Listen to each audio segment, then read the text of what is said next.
and welcome back to Soliel Shines. I'm Camille Thomas, and in this episode, we'll be talking about anxiety and dealing with anxiety. As mentioned in my previous video, I've dealt with extreme anxiety twice in my life. Once at 15 and once recently. And I'm still going through that. I'm not in the deep depths of it anymore, but I'm at the tail end, working through it. So I just want to start this episode reading what I wrote about anxiety when I was 15. And then I'll say what anxiety made me feel. And one thing I can tell you, anxiety makes the comfortable uncomfortable. Showering, taking a bath, your mind is constantly wrapped in it. Even breathing, which I'll get more into. It's just like breathing is your biggest task of the day, just breathing. For me anyway, that's what I struggle with the most, my breathing. And it turns into something that just happens without us thinking about it, into something that I was wrapped in. That was all I could think about. And as much as I tried not to think about it, it just wrapped its talons around me and locked me in more. I just was having a hard time, and so I just got on the computer and I wrote this. I feel as if something strange is living inside of me, as if it's taken control of my emotions and just my life in general. And though I'm defeating this strange being every day, it still lives and makes every day different. I don't know how its existence is created. It's random. We then found out it had a name. Acid reflux mixed with anxiety. Mostly just anxiety. It gives me comfort to finally know that what I thought was a serious, made-up problem was an actual problem made worse by my own head. We'll get back to that. Even though I have trouble believing it from time to time, I remember the day we saw all those doctors and how they tested everything under the sun, and I was fine. I'm just an average, everyday teenager, and it sucks. It really does. Back pain, stomach pain, shortness of breath are just some of the things I go through. But I go on and on and on and on. Not to mention the monthly surprises we go through. I can never predict mine. Granted, I've only had 2 cycles so far, and then we have the babies. It's like we have all the hard work and hard things to deal with in life, while men have it easy. I was 15. I was going through my hormones. Well, haha, because we live longer than you. At least the universe is nice to us that way. Haha. So, yeah. It is a strange being living inside of you.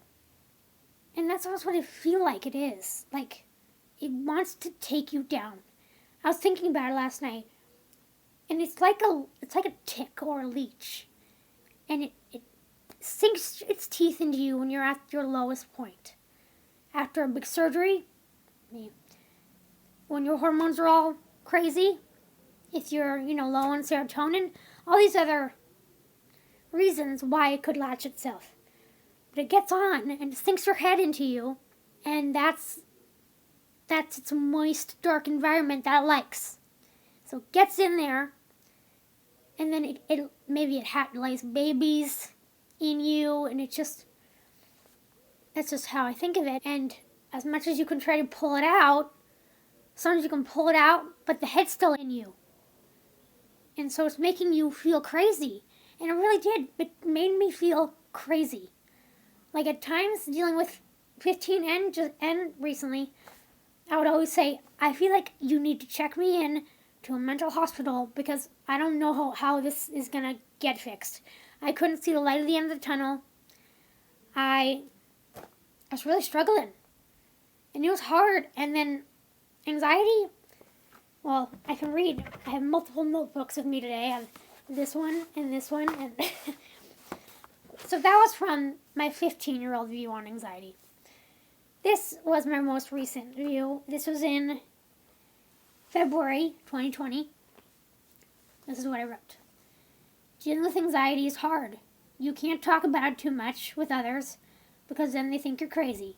And I feel crazy at times. Like this new irritation in my throat, I can't talk about it because then I'm just a complete mess. Anxiety is like my silent companion. I can pretend not to see it, but it's still there. Because of course I want to enjoy time with my family and knock anxiety out of my head. But it's not that easy. My dad says, be in control. But my anxiety makes me feel like I'm not. The Ativan, which is a drug that I am on, does give me the reins to reel my mind back on track. I hope I'm not getting to a place where I'm relying on Ativan, but I think it would hurt my psyche far more to be off of it than on it. And they just talked about how I switched my SSRI medication and how I switched this during my surgery. And I said, I don't think that did me any favors because I was switching it during a time of high stress in my life. And then I was just talking about how anxiety-free I was on Zoloft.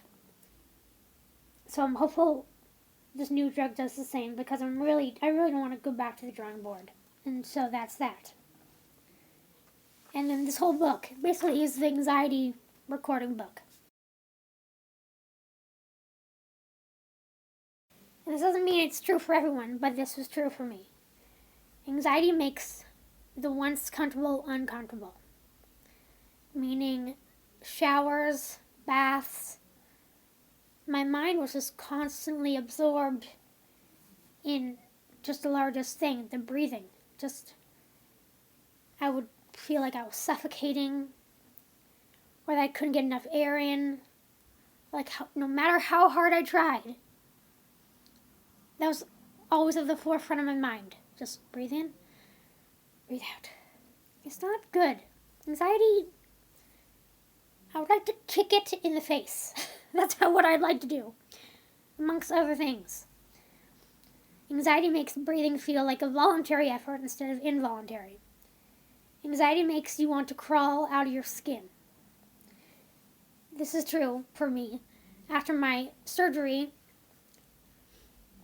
I don't know if this was anxiety. It was anxiety mixed with just shock from the surgery.